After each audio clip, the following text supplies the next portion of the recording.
Buonasera, continuiamo questi nostri collegamenti in tema di Covid-19 qui dal nostro studio e due rappresentanti della scuola agrigentina sono il professor Alfio Russo dell'Istituto Comprensivo Anna Frank, ma anche dirigente dell'Istituto Tecnico Foderà. Grazie per aver accettato il nostro invito, professore Russo, e il professore Grazie. Luigi Costanza dell'Istituto Rita Levi Montalcini, che racchiude tanti altri istituti. Grazie professore Costanza. Allora, questo momento di particolare, un momento particolare per la nostra scuola. Ecco, si pensava che a inizio di anno scolastico, professore Russo, si poteva arrivare a questo stravolgimento un po' di ciò che sono state il modo di insegnare. Insomma, questo coronavirus ha portato tanti cambiamenti. Una prima valutazione prima di addentrarci meglio nelle problematiche e nelle novità che la scuola ci sta portando. Grazie per l'invito. Anzitutto, devo dire che certamente quando abbiamo avviato quest'anno scolastico, nessuno di noi avrebbe mai pensato che saremmo stati chiamati a concluderlo nei termini in cui lo stiamo concludendo. L'emergenza sanitaria è arrivata in maniera improvvisa ed inattesa e la scuola è stata chiamata ad organizzarsi per continuare a garantire il diritto all'istruzione a tutti gli studenti, dai bambini della scuola dell'infanzia sino agli studenti delle scuole superiori, così come stanno facendo anche le università. Ovviamente l'emergenza sanitaria all'inizio per certi versi ha colto impreparate le scuole, ma lo spirito di reazione, la capacità di saper reagire alle necessità degli alunni e l'esigenza di dare una risposta immediata ai bisogni formativi degli studenti ha fatto sì che i docenti si sono superati in ogni modo. Hanno subito attivato le forme di didattica a distanza, si sono attrezzati sia dal punto di vista tecnologico, ma devo dire anche dal punto di vista didattico, hanno seguito attività formative sul web e hanno rimodulato la loro proposta didattica per far sì che gli alunni potessero seguire. Anche gli operatori scolastici, come gli assistenti amministrativi, gli assistenti tecnici e i collaboratori scolastici si sono resi subito disponibili per affrontare l'emergenza. Gli assistenti amministrativi, lo ricordo, lavorano da casa giornalmente in regime di lavoro agile o di smart working, come si preferisce dire, e assicurano la continuità dei servizi amministrativi. Gli insegnanti hanno instaurato ormai un rapporto quasi quotidiano con i loro studenti e continuano la loro proposta formativa in maniera, devo dire, egregia. Certo, pensavamo fosse qualcosa di straordinario e di temporaneo. Ci siamo resi conto man mano che bisognava attrezzarsi meglio per rendere la proposta didattica non più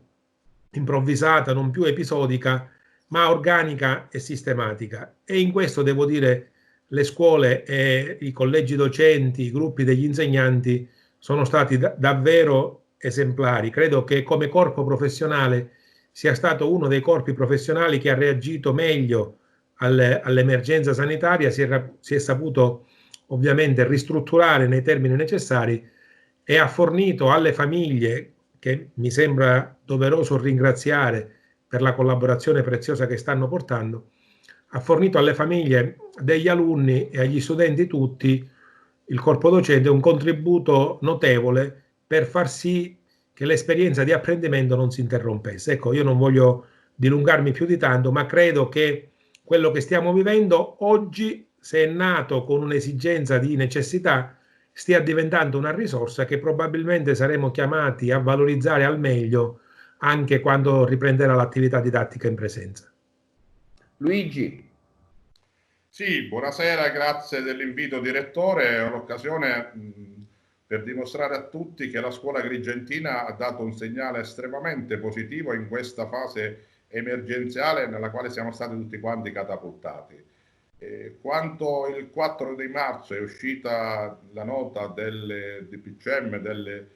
Ministero, tutti quanti ci siamo chiesti cosa ci aspettava. In realtà il successivo DPCM del 10 marzo che imponeva alle scuole di praticare la cosiddetta DAD, la didattica a distanza, ha visto, come ha detto il collega Russo, l'immediatezza nello svolgimento di un'azione educativa che potesse essere sempre più vicino agli alunni. Chiaramente è stato,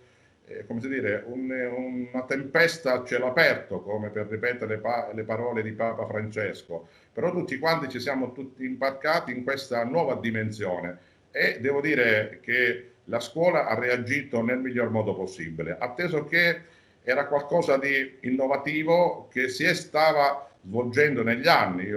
La mia scuola già ha fatto esperienza in merito durante l'anno scolastico, nei precedenti anni scolastici, però era sempre qualcosa racchiuso alla volontà del singolo docente. Invece adesso ho potuto notare le capacità che hanno avuto tutti i docenti nell'immettersi in questa nuova metodologia, che è una metodologia diversa, fermo restando, e ne sono prettamente consapevole, che la didattica in presenza non può essere sostituita. Però questa, come diceva il collega Russo, è un'opportunità che dobbiamo sfruttare per l'avvenire, è un'opportunità che i nostri alunni devono, il nostro personale deve compiere, atteso che c'è un cambiamento che è in atto, atteso altresì che a settembre ancora non abbiamo dati certi e soprattutto indicazioni certe su quella che sarà la didattica che dovremo approntare nel mese di settembre. Però credo che la scuola abbia dato dimostrazione, vitalità e efficienza, e in questo soprattutto c'è stato anche il supporto delle famiglie,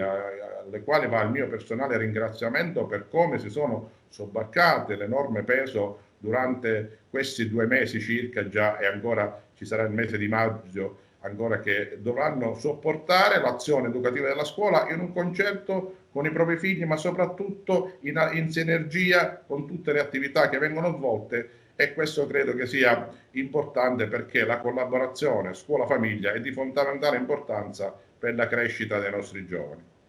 Si può dire, professore Russo, che la scuola digitale ha vinto la scommessa o ancora è presto? No, io direi alla luce di quello che è successo, soprattutto perché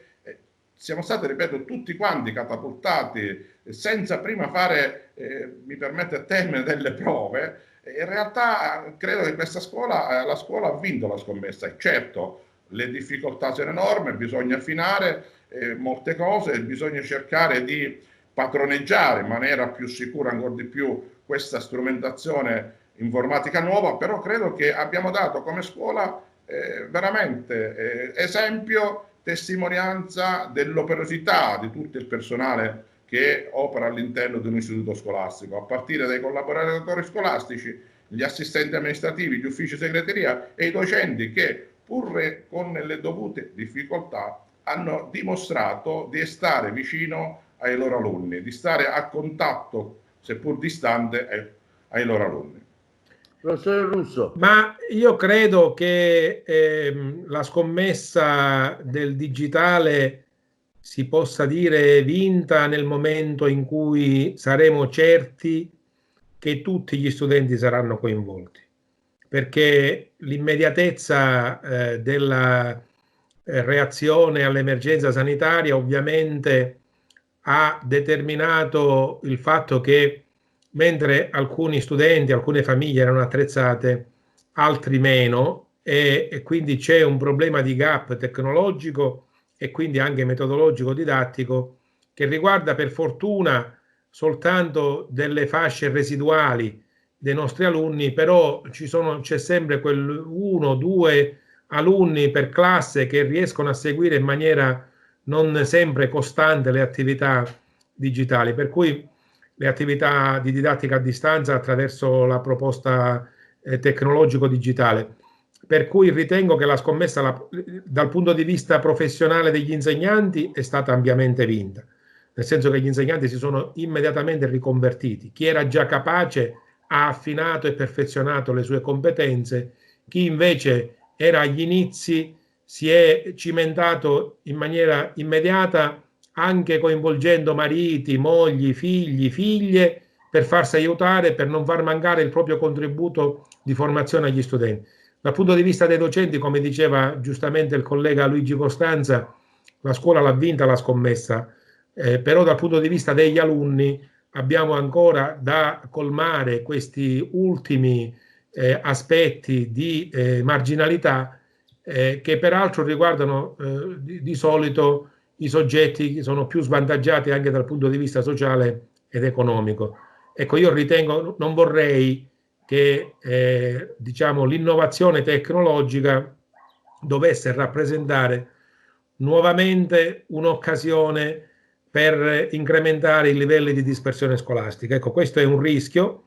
e quindi stiamo monitorando anche questo fenomeno. In questi giorni tutti, Luigi poco prima di iniziare mi raccontava proprio di questo, che anche lui come me era impegnato con i genitori nella distribuzione di dispositivi tecnologici. C'è anche la questione della connettività che stiamo cercando di affrontare, ma non è semplice. Ecco, se riusciamo a recuperare questi aspetti, io credo che la scuola possa dire di aver vinto la scommessa digitale, fermo restando che occorre poi migliorare e valorizzare questo patrimonio per renderlo dal punto di vista didattico e dell'apprendimento ancora più qualificato. Professore Russo, diciamo, un approfondimento. Lei rappresenta due mondi di scuole un po' diversi. Il mondo della scuola, diciamo, scuola elementare, scuola media, scuola di base e poi la scuola superiore. Ecco, questi due mondi, se ci fa anche una breve considerazione, se sono state uguali le reazioni o diverse, insomma. E ovviamente nella scuola dell'infanzia, nella scuola primaria soprattutto, insieme all'infanzia, è stata necessaria una collaborazione fattiva ed efficace dei genitori, perché stanno sostenendo pienamente gli sforzi legati alle attività di didattica a distanza. E devo dire che questa vicinanza dei genitori nei confronti degli alunni già li ha resi comunque autonomi e indipendenti. All'inizio pensate ai bambini della scuola dell'infanzia, ai bambini della scuola primaria, che ovviamente non riuscivano nemmeno a orientarsi con lo schermo, a capire come dovevano interagire. Oggi mi dicono gli insegnanti ormai lavorano da soli con la loro insegnante per 2 ore, 2 ore e mezza, 3 ore, e riescono a seguire tutte le attività, si fermano, fanno la merenda insieme come facevano a scuola e partecipano e condividono queste esperienze e sono diventati anche competenti nell'utilizzo delle tecnologie. Nella scuola, diciamo, media, secondaria di primo grado, ma ancora di più in quella secondaria di secondo grado, ovviamente gli studenti erano già più attrezzati dal punto di vista tecnologico. Lì sono subentrati alcuni, diciamo, problemi legati alla motivazione, alla partecipazione. Ecco, con alcuni stiamo faticando perché ci sono, anche se, ripeto, con numeri molto ridotti, alcuni studenti che, pur avendo la possibilità di partecipare alle attività della didattica a distanza, cercano, diciamo, di trovare accorgimenti, di trovare alibi per sottrarsi il più possibile a quelle che sono le sollecitazioni dei docenti. Ecco, probabilmente anche qui i docenti devono trovare degli strumenti più validi per motivarli. Però è anche vero che gli studenti stanno utilizzando anche le loro competenze di natura tecnologica per cercare, in alcuni casi, ripeto, molto limitati, di sottrarsi a quella che è la partecipazione complessiva alla vita della classe. Però è chiaro che questo dipende poi molto anche dal rapporto che l'insegnante aveva già realizzato e consolidato con gli studenti, quindi ci sono alcuni studenti che, per esempio, misurandosi con le tecnologie, partecipano di più alle attività dell'insegnante, che so io, di lingua italiana o di inglese, e meno a quello di matematica e tecnologia, perché ovviamente fanno una selezione in ragione del fatto che, non trovandosi a scuola, non sono, tra virgolette, costretti a essere presenti a tutte le attività, e quindi stanno cercando di ritagliarsi un percorso, diciamo, personalizzato nel senso delle loro personali motivazioni. Però anche qui si sta lavorando con i docenti, anche responsabilizzando le famiglie, per far comprendere loro che la partecipazione e l'impegno sono elementi che faranno parte anche della valutazione, perché nel momento in cui dovremo valutare gli apprendimenti andremo a valutare la capacità di indipendenza, di autonomia, lo spirito di iniziativa, di partecipazione, l'attenzione,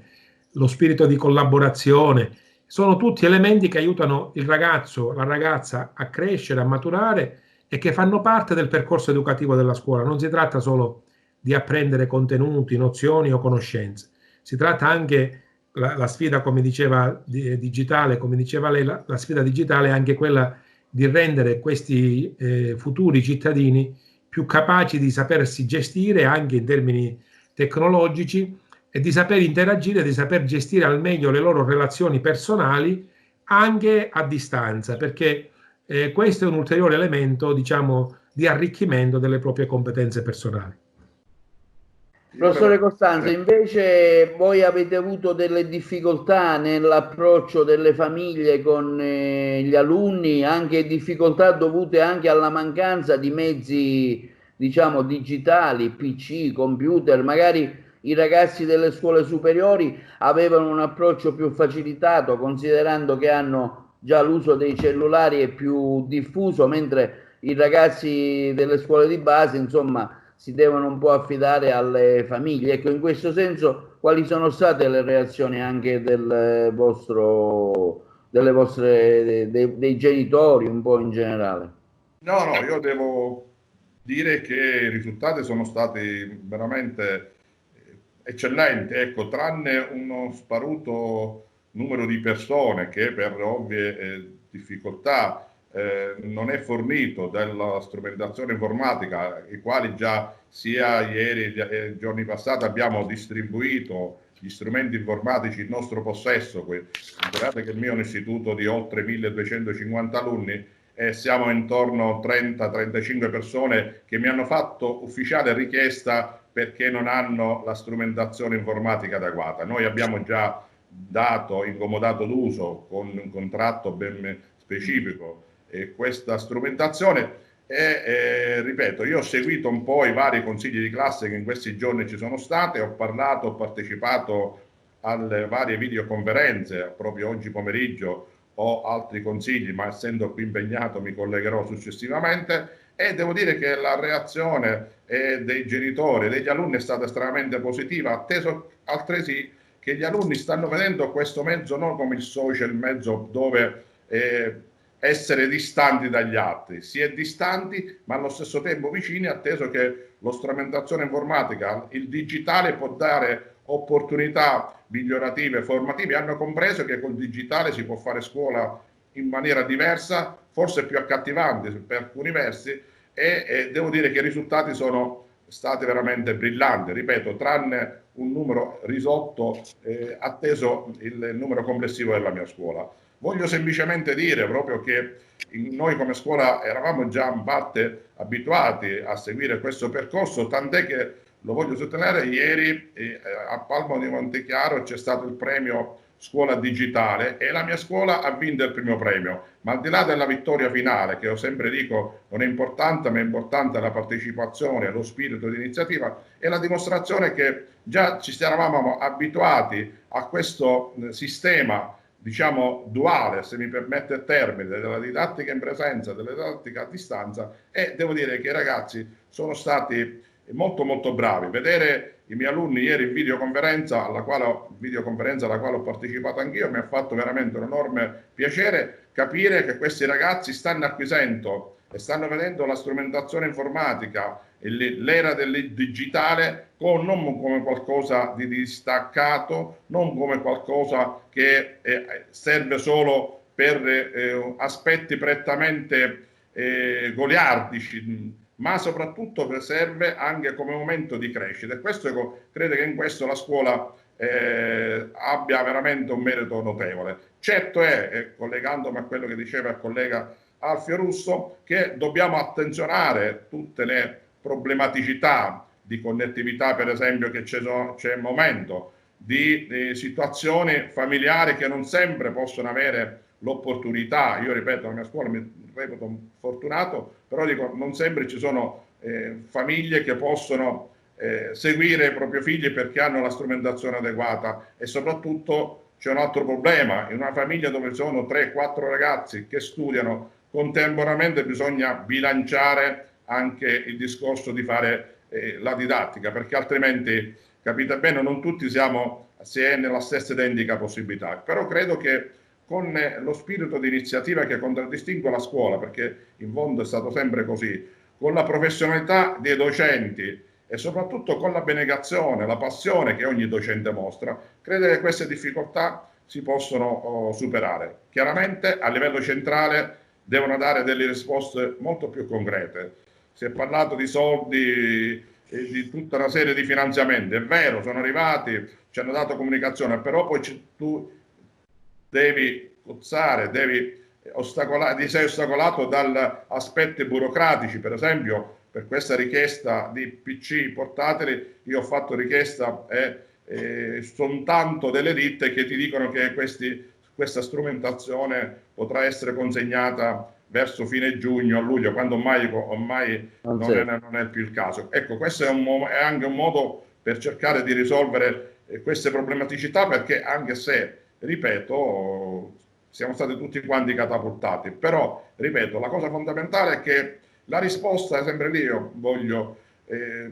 sottolineare, la risposta è stata positiva, qualcosa di inaspettato che abbiamo coordinato e collaborato tutti assieme. Alla fine non c'è stato l'abbandono totale, ecco, degli alunni. Bisogna capire, certo, che ci potrà essere qualche alunno che, del resto, parlando con i miei docenti, mi dicevano, allo stesso alunno che magari durante le attività didattiche non era molto presente, lo stesso magari non sempre cerca di così non partecipare alle attività a distanza. Però noi abbiamo fatto, come tutti i colleghi, il resto, un regolamento dicendo che l'attività a distanza è uguale all'attività in presenza, quindi gli atteggiamenti, il comportamento, quello che poi è il senso civico di fare attività a distanza è lo stesso di quello che presuppone un'azione educativa in presenza. Quindi le regole, il rispetto delle regole. All'inizio, ecco, così, tanto per ridere, mi diceva qualche docente che magari l'alunno si presentava col panino in mano. Allora non è possibile che potesse seguire una lezione a distanza col panino in mano. Quindi abbiamo fatto capire che la lezione a distanza è una lezione che ha la sua importanza, la sua serietà, e che deve essere seguita con tutti i crismi di una lezione a presenza, con le dovute differenze che ci sono tra le due attività. Però la finalità è dare contezza alla nostra azione formativa da dare ai nostri alunni. Professore Russo, ecco, c'è stato abbastanza supporto da parte dei vertici scolastici, mi riferisco al provveditorato regionale, provinciale, al Ministero, insomma, vi aspettavate di più? Guardi, onestamente bisogna riconoscere che il tipo di impatto che questa pandemia ha avuto nel nostro paese è stato qualcosa che non poteva essere né calcolato né previsto, e credo che le autorità tutte di ogni natura, sia quelle sanitarie, quelle scolastiche, quelle amministrative, abbiano dimostrato grande senso di responsabilità. Al di là poi delle valutazioni di natura politico-partitica, bisogna riconoscere che a livello nazionale il governo è stato ed è tuttora molto presente per affrontare le esigenze dei cittadini, sia dal punto di vista economico, sociale, educativo, sanitario soprattutto. E onestamente il ministro Azzolina ritengo che sia stato oltremodo all'altezza della situazione, anche raffrontandolo con altri suoi illustri predecessori che secondo me avrebbero avuto comunque maggiori difficoltà di quelle che sta incontrando l'attuale ministro. A livello regionale c'è stato da parte dell'assessorato regionale anche un'attenzione con dei finanziamenti specifici, seppur limitati, comunque che sono pervenuti alle scuole, e il presidente della regione credo sia stato uno tra quelli più attivi in Italia nel fronteggiare l'emergenza sanitaria. Sul piano dell'amministrazione scolastica, l'ufficio scolastico regionale, seppur col direttore generale che è appena arrivato e i dirigenti degli ambiti territoriali, nella fattispecie quello di Agrigento con tutto lo staff, sono stati molto attenti e molto presenti nel sostenere le scuole di fronte alle difficoltà che sono presentate. Siamo stati nelle condizioni di contattarli continuamente, anche se gli uffici, come voi sapete, funzionano con una modalità limitata in presenza. Ciascuno di noi ha messo a disposizione il proprio numero di cellulare, i funzionari, gli impiegati tutti, e devo dire non si è risparmiato nessuno, né di giorno, diciamo, né di sera tardi né di mattina presto. Certo, ritengo che il nostro maggiore debito di riconoscenza vada alle autorità, agli operatori sanitari che hanno pagato un caro prezzo, un alto prezzo, così come i tanti concittadini che purtroppo sono rimasti vittime di questo attacco, insomma, virale del Covid-19. Però onestamente credo che sia cresciuto anche sul piano etico un senso di responsabilità, una coscienza civile ad ampio raggio, a partire dai bambini, come dicevo, della scuola dell'infanzia e della scuola primaria, che hanno capito il senso dell'attività che stavano facendo, per arrivare alle più alte cariche dello Stato. E in questo credo che l'Italia abbia rappresentato di essere un sistema paese valido e di eccellenza, tanto che è stato preso ad esempio anche da tanti altri paesi che hanno fronteggiato la pandemia. Io credo che da questo, certo, magari finita l'emergenza poi si connoteranno ulteriormente le spigolosità, i problemi di natura burocratica a cui accennava anche già Luigi, le conflittualità di varia natura. Però in questo contesto bisogna riconoscere, mi faccia spendere anche una parola a favore anche dei miei colleghi, che tutti ci siamo resi conto che bisognava garantire uno sforzo straordinario ed eccezionale, e in questo devo dire i dirigenti scolastici hanno fatto in modo di essere presidi, validi e coerenti per consentire la continuità del diritto all'educazione e all'istruzione di tutti gli studenti. Spezzo anche una lancia a loro favore, perché purtroppo, forse senza rendersi conto appieno alcuni del carattere, ripeto, straordinario ed eccezionale che stiamo vivendo,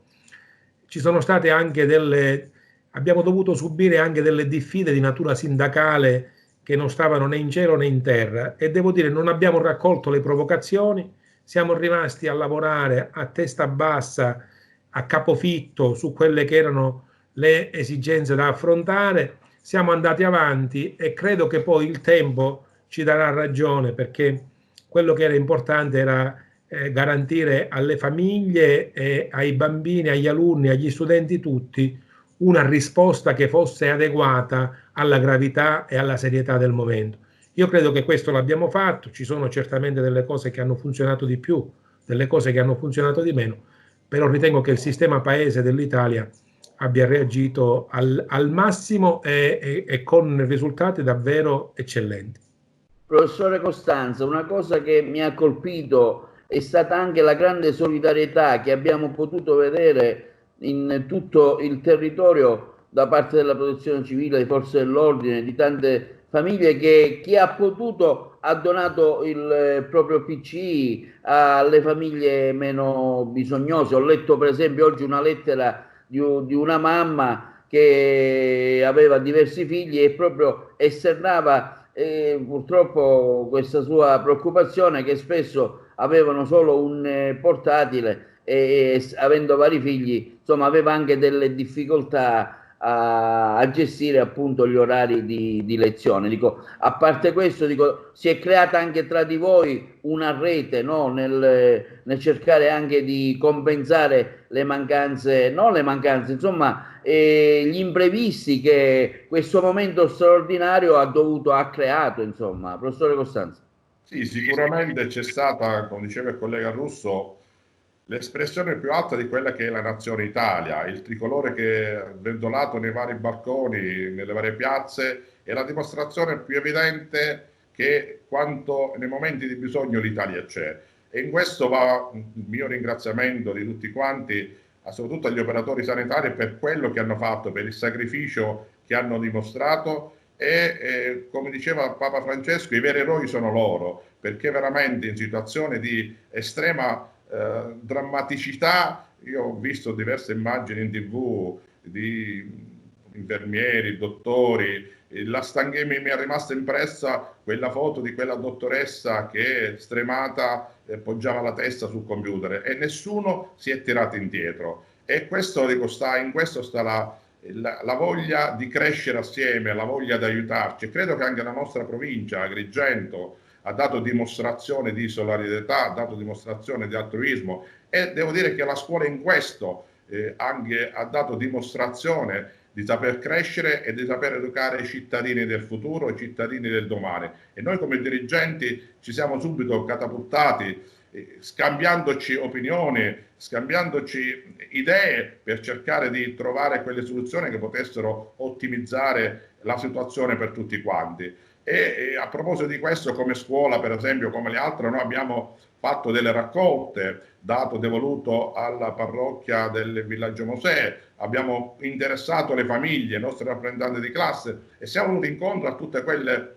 necessità che venivano fuori o che ci chiedevano. E in questo sta il valore formativo, l'alto valore formativo della scuola, che anch'essa non si è tirata indietro, ma ha dato contributo solidale ad una situazione che, dobbiamo dirlo, il collega Russo giustamente diceva straordinaria, è stata qualcosa di improvvisato, è come una tempesta che ti colpisce e cerchi il riparo, cercando un riparo che deve essere, che qualcuno ti deve anche dare. E in questo credo che tutti quanti ci siamo dati una mano, e alla fine, pur con tutte le grosse difficoltà, perché ripeto, non è stata una cosa preventivata, non è stato un avviso, ma assolutamente prima è stata una cosa improvvisa che immediatamente chiaramente ci ha colpiti, e abbiamo cercato di dare risposte, credo che l'abbiamo dato risposte concrete, soprattutto alla famiglia, ai nostri giovani, che devo dire con estrema serietà si sono calati in questa nuova dimensione. E lì sta veramente, vuol dire che allora alla Monte c'era un lavoro fatto precedentemente alle scuole, un lavoro fatto da dirigenti scolastici, che chiaramente nessuno si è tirato indietro, assieme quindi ai propri docenti, al proprio personale, ha cercato di dare subito risposte precise. E a proposito di questo voglio dire il senso di ospitalità che hanno avuto i docenti nel dare contezza alla relazione educativa, non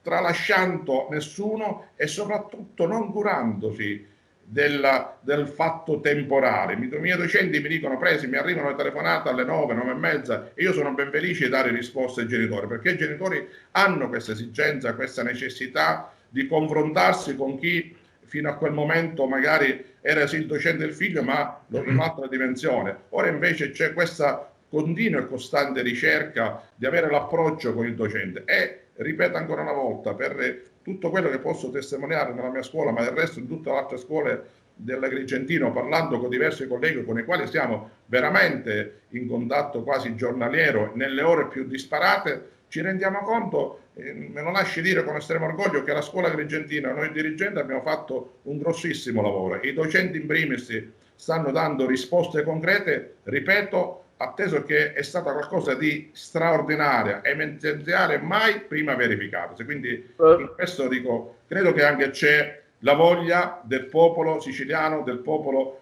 agrigentino, di dare quella risposta veramente di solidarietà, di fratellanza, di aiutare il prossimo, che poi alla fine con tutte le difficoltà siamo riusciti a dare. Professore Russo, ecco, ci avviamo all'ultima parte della nostra discussione, la fase 2, no? Si parla tanto della fase 2, cosa sarà la fase 2? La fase 2 praticamente ora si raccoglieranno i frutti saranno raccolti, in particolare mi riferisco a lei che gestisce una scuola superiore, e ho visto che già la nostra ministra conterranea ha predisposto un calendario di massima su come si svolgeranno gli esami per le scuole superiori. Credo che già ci sia una data, mi pare a giugno, il 17 giugno, e c'è anche una modulistica. Le scuole dovranno diciamo fare l'esame non digitale ma personalmente, con uno alla volta, insomma dei numeri limitati. Ecco, su questo lei sa dirmi qualcosa di più preciso? Guardi, da questo punto di vista noi quello che sappiamo in termini ufficiali è che il Ministro dell'Istruzione dovrà adottare delle specifiche ordinanze per quanto riguarda una serie di materie. Una di queste è quella degli esami di Stato. Una prima ordinanza, la 197 del 17 aprile, è stata già emanata, che stabilisce che le commissioni, per esempio, per gli esami di Stato delle scuole secondarie superiori quest'anno saranno tutte composte da membri interni, e già tutti gli istituti superiori ci siamo attrezzati per convocare consigli di classe che sono stati autorizzati dalla stessa norma a riunirsi secondo la modalità a distanza per deliberare la composizione della commissione con 6 commissari interni. Poi il 17 giugno a cui accennava lei è la data già prevista dal calendario nazionale per l'avvio degli esami di Stato per le scuole secondarie di secondo grado. Non è una novità di questi giorni. Adesso dovrà arrivare un'ulteriore ordinanza nei prossimi giorni, nelle prossime settimane, con le quali ci verrà indicata la modalità da seguire per lo svolgimento di questi esami.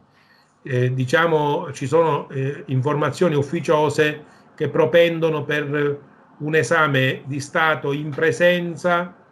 con la commissione interna e il presidente esterno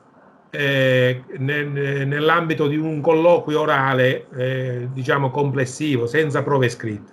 Però queste sono tuttora ancora indiscrezioni diciamo ufficiose che attendono di essere confermate, perché il decreto legge dell'8 di aprile individuava 2 scenari, uno relativo alla ripresa delle elezioni prima del 18 maggio, uno alla ripresa delle elezioni dopo il 18 maggio. È probabile che non avremo la ripresa delle elezioni né prima né dopo il 18 maggio, che concluderemo l'anno scolastico senza rientrare a scuola. Quindi il Ministero ci dovrà dare certamente delle indicazioni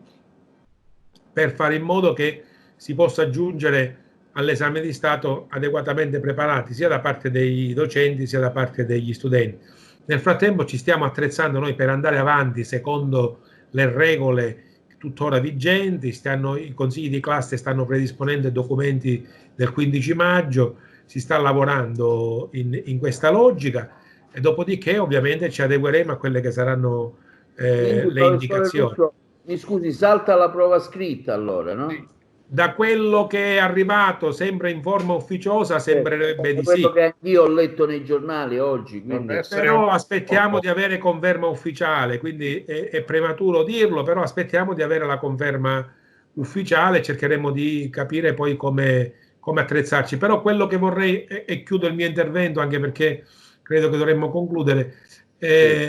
io quello che mi sento di dire ad oggi agli alunni, agli studenti, alle famiglie, mi sento di rivolgere loro 2 parole. Una è quella legata al grazie per quello che stanno facendo, perché ciascuno si è fatto parte diligente per affrontare questa emergenza, diciamo, nel migliore dei modi, e quindi di questo noi siamo grati anche come sistema di istruzione. L'altra parola che mi sento di rivolgere è coraggio. Ormai siamo a circa, come diceva il collega, a poco più di un mese dalla conclusione dell'anno scolastico, quindi facciamo in modo di valorizzare appieno questo periodo e quindi mettiamo nelle nostre mani il coraggio necessario per migliorare il nostro sforzo, il nostro impegno in questo scorcio finale dell'anno scolastico. Questo vale per gli alunni, per gli studenti, vale per i genitori, vale anche per i docenti e tutti gli operatori scolastici.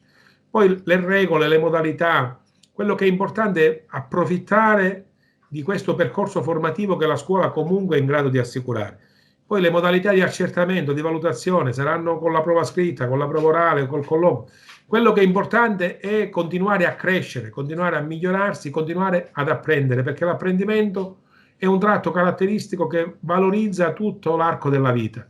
Facciamo in modo che l'apprendimento ci sia. Poi, come verrà ulteriormente accertato, è un fattore tutto sommato secondario e strumentale. Andiamo avanti e non perdiamoci d'animo.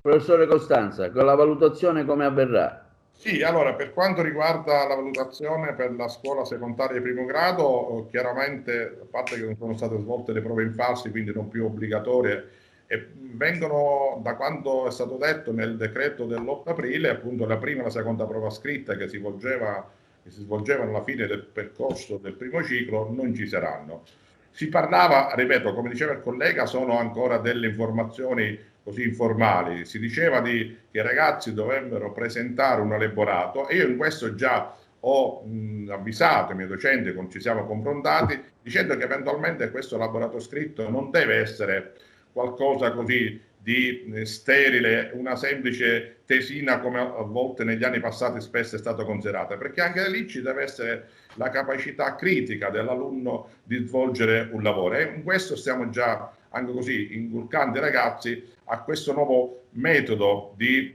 fare ricerca. Ma mi ricollega a quello che diceva il collega Russo, qui il problema è che abbiamo dato contezza, che questi nostri alunni abbiano contezza di un percorso formativo che è sempre in evoluzione, ma che soprattutto permetta loro poi di proseguire gli studi a scuole superiori in maniera più forte, decisa e soprattutto consapevole. Quindi noi come scuola ci stiamo avviando stiamo seguendo questo percorso, atteso che ho detto che la valutazione a distanza deve essere fatta pur con tutte le descrittori e connettori insite che sono nella valutazione stessa di un alunno, della frequenza, la partecipazione, la capacità critica. Tutte queste sono delle valutazioni che noi daremo, e in maniera estremamente serena e tranquilla, io ho tranquillizzato tutte le famiglie, lo faremo con quella serenità e quella professionalità che contraddistingue la scuola. Per cui dico, alla fine non è una prova in quanto tale, o un colloquio o una prova scritta in quanto tale che classifica un alunno, ma è un percorso che è iniziato per i ragazzi già da un triennio, e quindi già i docenti sono anche in grado di dare contezza a un'azione intrapresa da 3 anni, ma soprattutto, mi lasci dire, noi come istituto comprensivo che conosciamo i nostri alunni già a partire dai 3 anni di età, perché frequentano la scuola dell'infanzia, poi li seguiamo in un percorso curriculare di quella che è l'azione proprio curriculare della scuola dell'istituto comprensivo per tutti, per 10-12 anni. Quindi come tale abbiamo contezza di quelle che gli alunni in questo lungo periodo hanno dato, anche perché, ripeto, il curriculum verticale di cui spesso noi facciamo ampiamente tesoro e testimonianza di questo processo di apprendimento degli alunni, sicuramente poi alla fine darà quei risultati e soprattutto quella valutazione obiettiva, seria, che contraddistingue la vita scolastica, che ha contraddistinto la vita scolastica di un alunno. Allora vi rubo un minuto solo per la conclusione. Sia Luigi Costanza che il professore Russo, ecco, questa esperienza come sarà messa a frutto col nuovo anno scolastico? E chiudiamo la nostra chiacchierata. Per quanto mi riguarda, io già con gli insegnanti con i quali mi incontro settimanalmente, con cadenza settimanale, non tanto per delle riunioni formali, ma per uno scambio e un'interazione continua. Con gli insegnanti abbiamo discusso sull'opportunità di fare in modo che a settembre, ottobre, novembre, comunque quando riprenderemo con l'attività didattica in presenza, certamente la didattica a distanza deve rappresentare un'ulteriore opportunità di formazione per i nostri studenti, e quindi dobbiamo valorizzare in termini di continuità questa esperienza, ovviamente migliorandola, rendendola più fruibile, cercando di coordinarci meglio, però è chiaro che ormai c'è un punto di non ritorno, come si diceva prima. Se abbiamo vinto la sfida digitale, significa che dobbiamo fare in modo che questa novità, che è stata dovuta a un'emergenza, diventi invece un tratto innovativo che dobbiamo saper gestire e saper governare. E quindi a settembre, per parte mia, laddove sarò impegnato professionalmente, io cercherò di fare in modo che si possa valorizzare appieno il patrimonio di competenze e di esperienza che i docenti hanno sviluppato, e possa esserci un curriculum, non dico parallelo, ma comunque integrativo di natura digitale, che possa accompagnare il curriculum ordinario che si svolge nelle aule con le classi. Ecco, in questo io assumo un impegno, l'ho già detto agli insegnanti, per parte mia. Ovviamente non intendo penalizzare o imporre niente a nessuno, lo faremo con quanti sono motivati a farlo, che hanno l'interesse a portare avanti, a dare seguito a questo tipo di impegno, e quindi cercheremo di fare in modo che la didattica a distanza rappresenti una sorta di integrazione qualificata del curriculum scolastico. Professore Costanza? Sì, concordo anch'io. Ormai, come si suol dire, abbiamo rotto il ghiaccio, ecco, nel senso che i docenti si sono avvicinati a questa nuova modalità di fare lezione, magari qualcuno prima con titubanza, ma successivamente con entusiasmo, con interesse, e hanno capito l'importanza che il digitale può dare, soprattutto che fare una didattica a distanza come momento di crescita professionale, umana, culturale, credo che alla fine è di una notevole importanza e soprattutto può dare opportunità migliorative ad una didattica che è associata alla didattica in presenza con la didattica a distanza. Credo che possa dare risultati sicuramente diversi se pensiamo a determinate spiegazioni, a determinati accorgimenti diciamo culturali che il docente stesso può dare grazie a questa nuova strumentazione. E devo dire che lì deve essere ordinato in maniera precisa questo l'atteggiamento, e lì mi ricollega a quello che diceva poc'anzi il collega Russo, di qualche sindacato che diciamo ha tolto il naso nel momento in cui le scuole si sono attivate con la didattica a distanza in un momento particolare, ma in realtà dobbiamo capire che siamo proiettati nel digitale, quindi non deve essere più qualcosa di innovativo, ma deve essere qualcosa che può aiutare la scuola a crescere, deve essere qualcosa che la scuola deve dare alla propria utenza per ottenere quei risultati migliorativi e soprattutto quella professionalità propria che i ragazzi devono acquisire, quelle competenze e conoscenze che i ragazzi devono acquisire per immettersi poi nel mondo del lavoro, perché ormai ci dobbiamo confrontare con questa nuova realtà. Ripeto, fermo assolutamente restando che non può essere tralasciata nella maniera più assoluta la didattica in presenza, ma i due momenti possono essere messi assieme, e facendo tesoro di questa esperienza sicuramente da settembre, atteso che speriamo che possa rientrare subito a scuola, da settembre è un'ulteriore opportunità che la scuola avrà per migliorarsi e per andare sempre più avanti. Bene, io vi ringrazio, grazie professore Russo, grazie professore Costanza, e speriamo insomma di rivederci diciamo di presenza quando finirà questo momento di emergenza. Grazie, buon lavoro. Grazie, buon lavoro. Grazie. Grazie.